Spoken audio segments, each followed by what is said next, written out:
Myself, my name is Bill Blair. My companies are William Blair Companies, and today we're here to talk about the energy efficient mortgage option, which is an FHA/HUD program. Although Fannie Mae does have an energy efficient mortgage program as well, but most of the details that I'm going to describe are the HUD guideline details. Beautiful. If you have a funding lender that will do the Fannie Mae home style energy mortgage, then we can talk about doing conventional.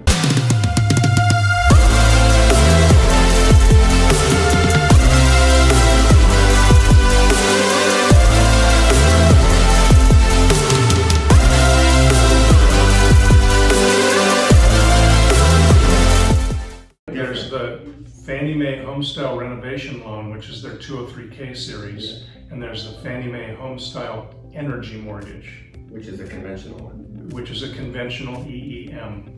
And I already said we're going to talk about FHA, but since we're talking about conventional, we'll continue with that.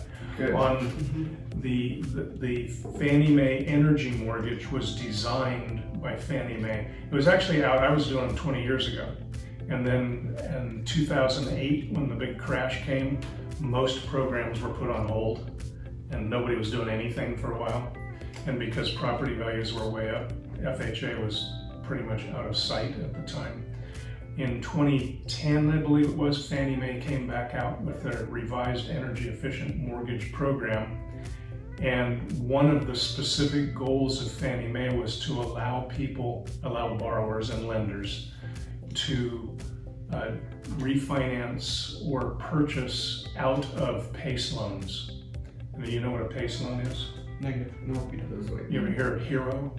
It stands for Property Assessed Clean Energy. When Obama was president, they launched this program to help improve the energy efficiency of the country.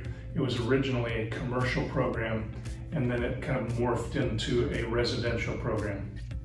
Locally in California, the PACE program was called HERO. And HERO, which stands for Home Energy Retrofit Opportunity, was a very good financing tool for existing homeowners. As long as you had equity, you could borrow against it based on kind of a Zillow type algorithm online. In other words, you didn't need an appraiser. They just typed your address in and said, oh, you've got 20,000 equity, we can finance improvements.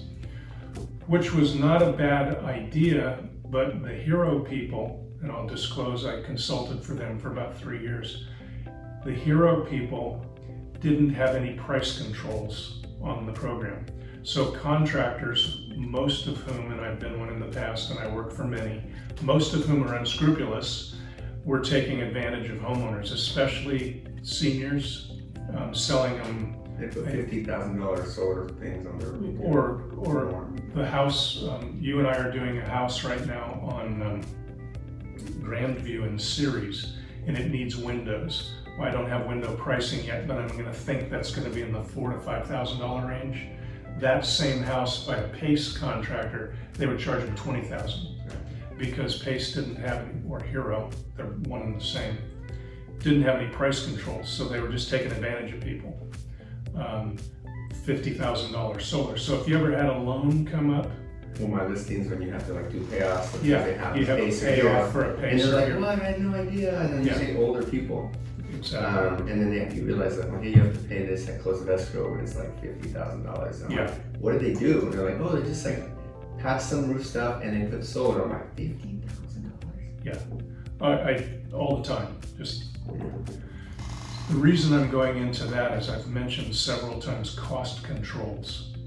HUD, in their ultimate wisdom, and it's a government agency, and I'm flabbergasted that they got it right.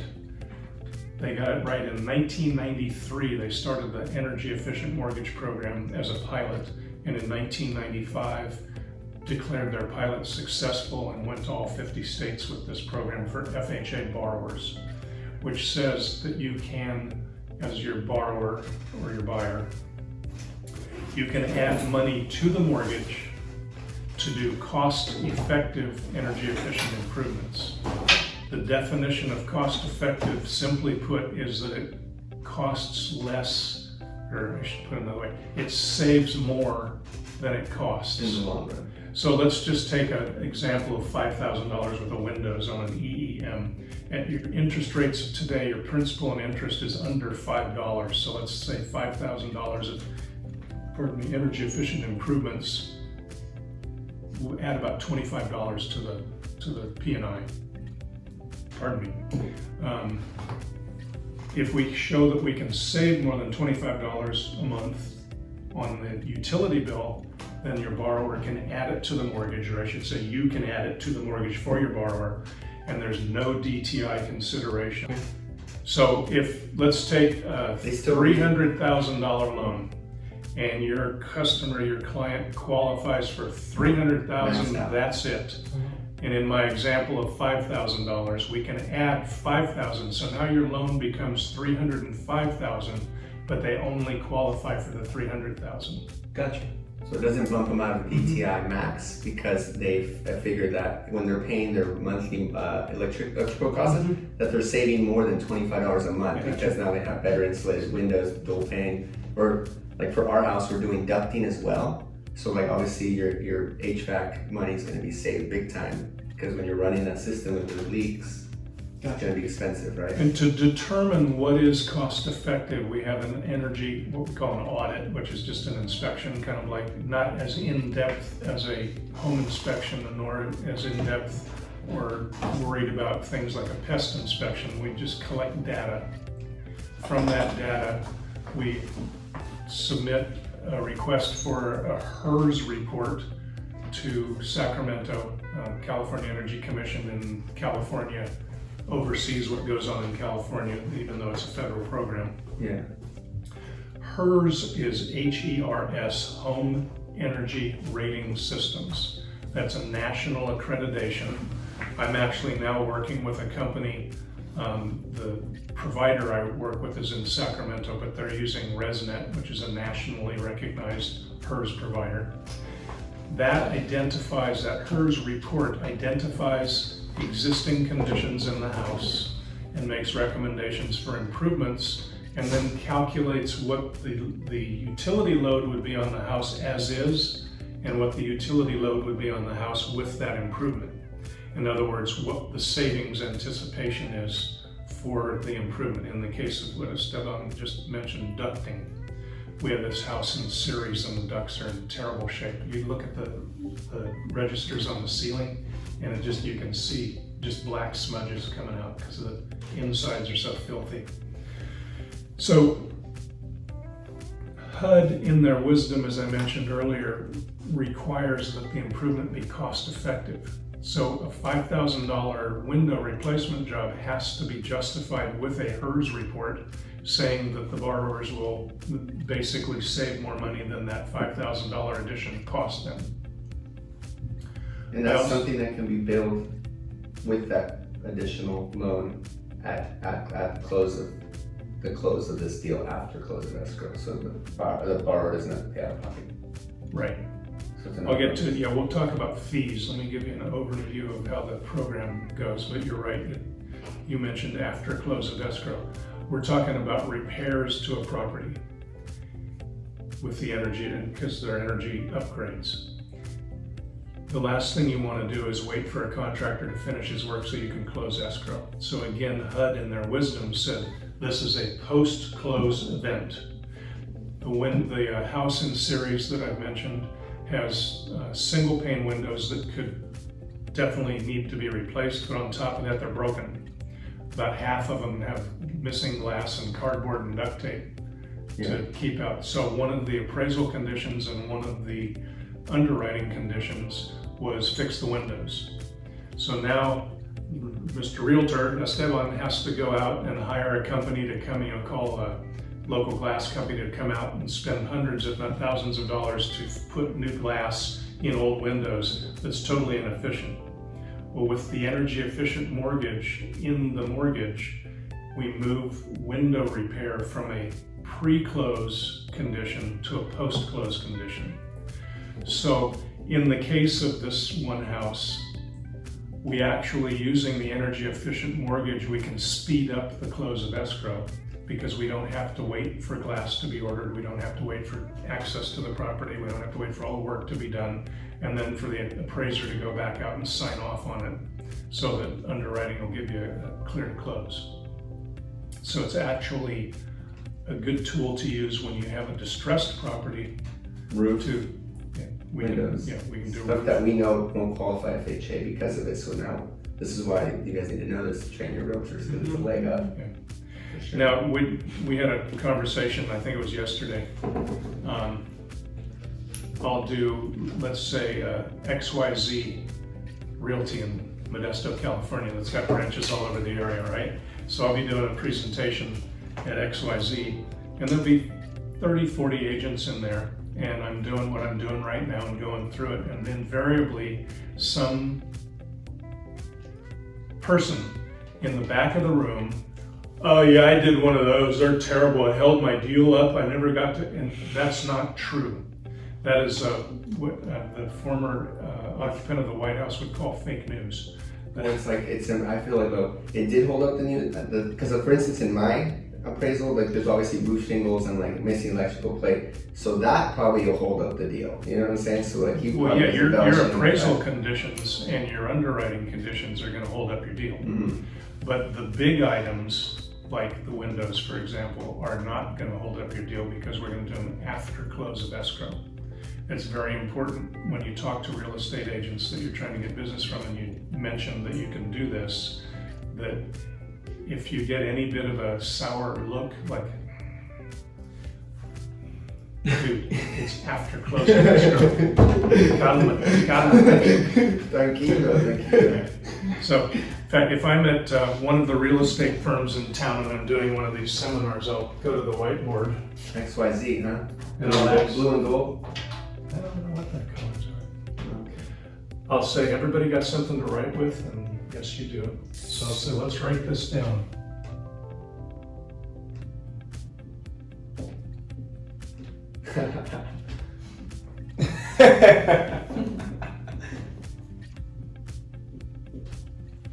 And I'll turn around and I'll see faces.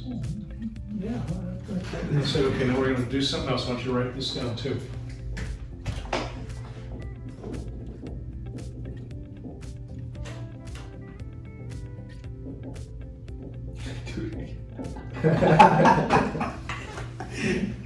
Now I know that some people in the back of the room sometimes are a little slow on the uptake, so I'm going to write one more thing.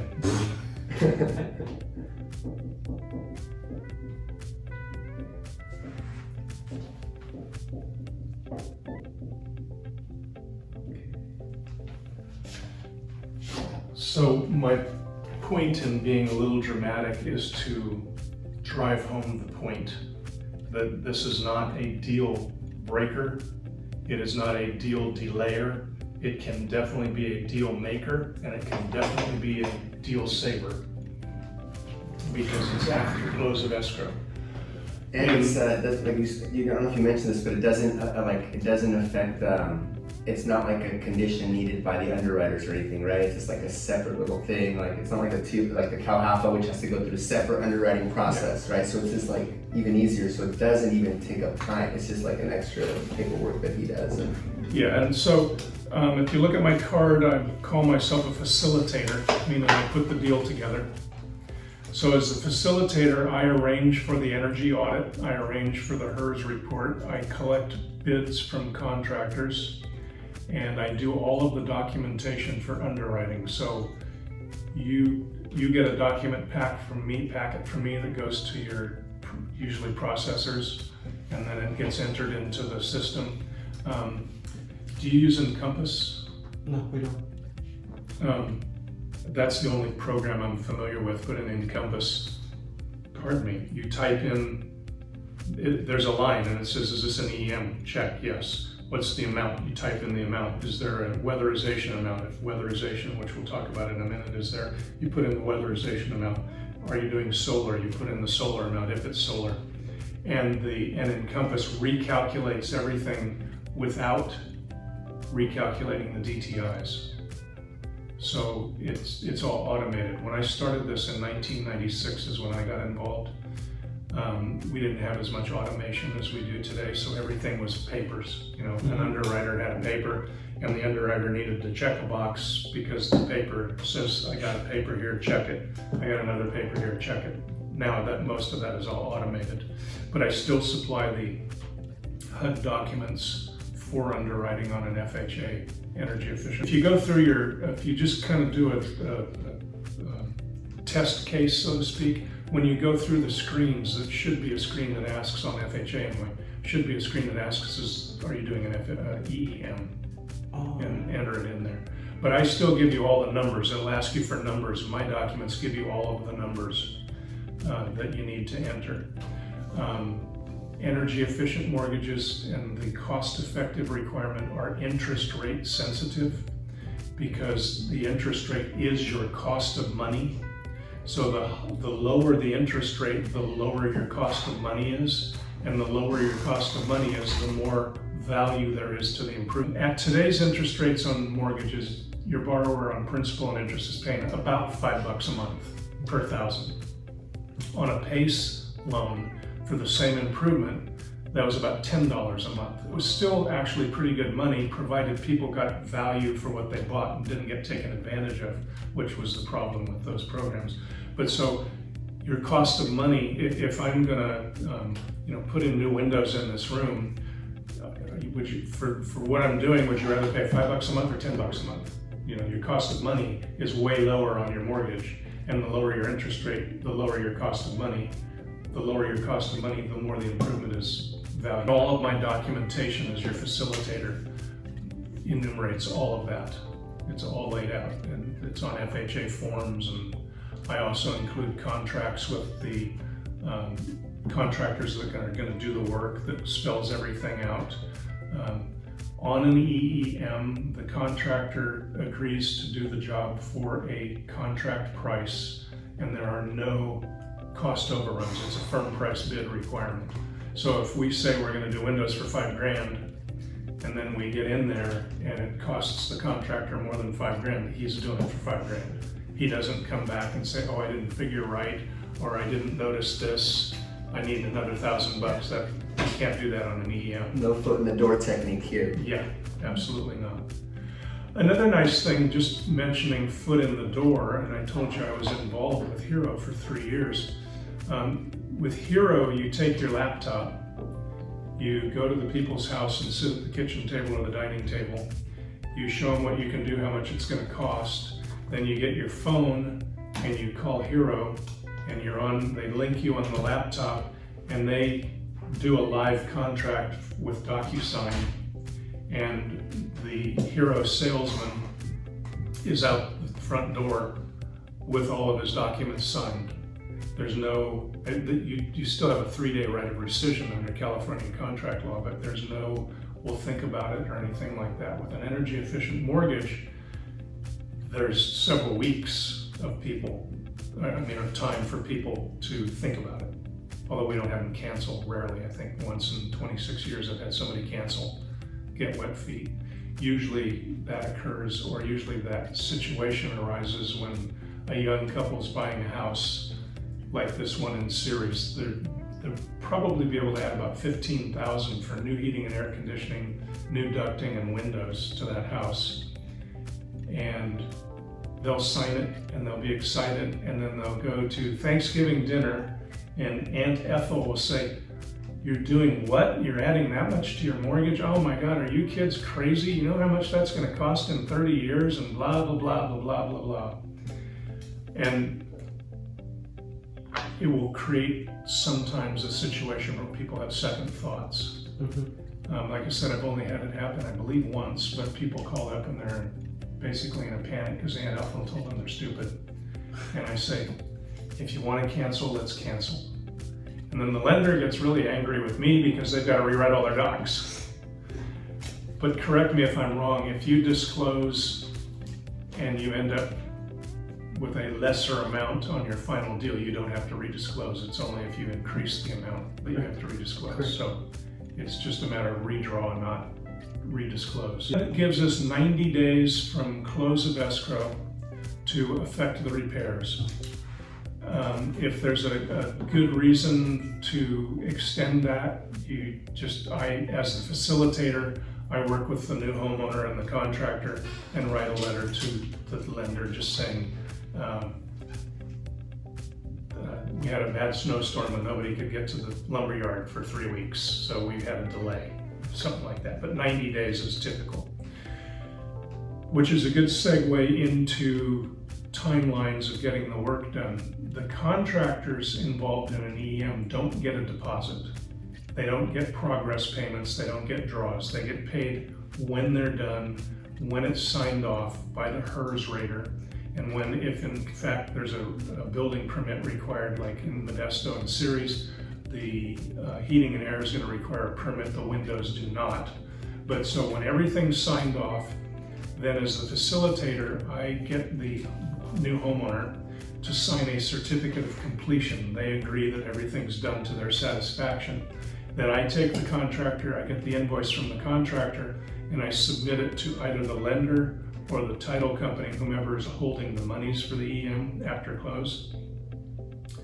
And then they pay the contractor. So contractors, every once in a while, people will say, we want to use our own contractor. That's totally fine. They don't have to be vetted like 203K contractors, the renovation contractors, but they have to understand that they have to be 100% complete with the project to the homeowner's satisfaction before they get paid.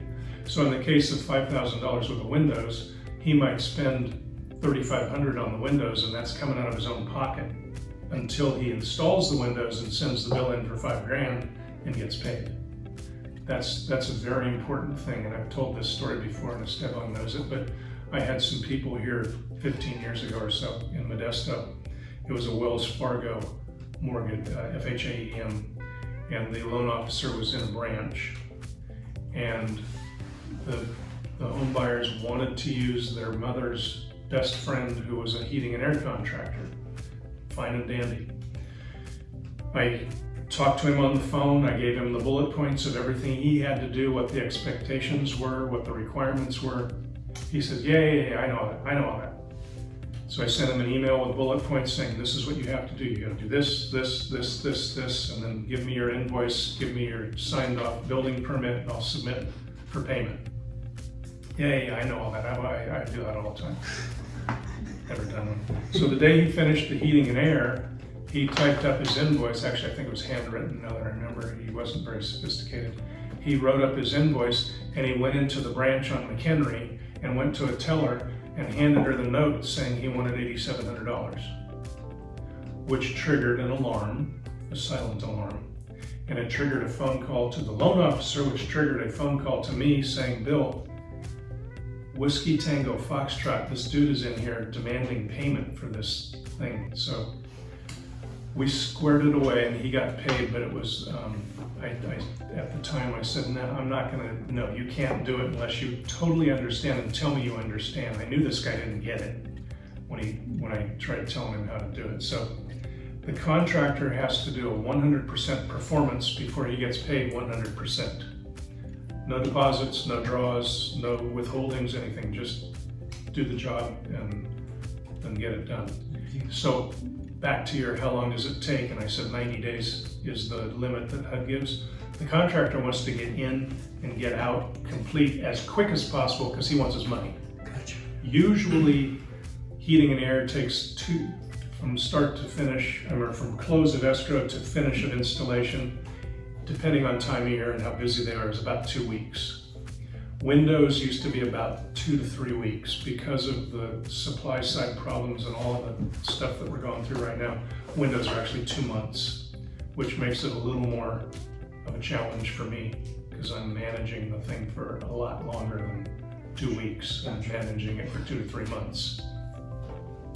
So, Esteban mentioned billing to escrow.